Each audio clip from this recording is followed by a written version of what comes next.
Teka, puyat yarn? Pero real talk lang. Bakit hanggang ngayon, wala ka pa rin sariling bahay?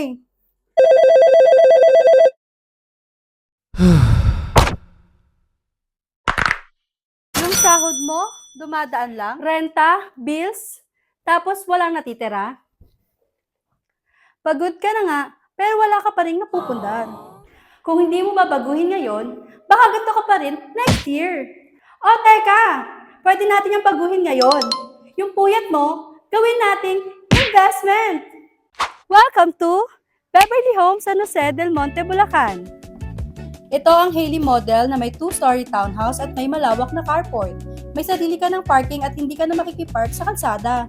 Ito ay may sukat na 54 square meters sa lot area at 49 square meters sa floor area. May sariling space ka for sala, kainan at pahinga. Bahay na sa'yo na talaga. Meron din ditong amenities katulad ng clubhouse, basketball court at playground na may enjoy kasama ang iyong pamilya. Mas malapit ka sa lahat ng kailangan mo. Malls, hospital, schools, at around 10 minutes lang to MRT 7. Pagod ka na sa walang napupuntahan? Message mo ako. Simulan natin ang pangarap na bahay mo. Comment home for more details.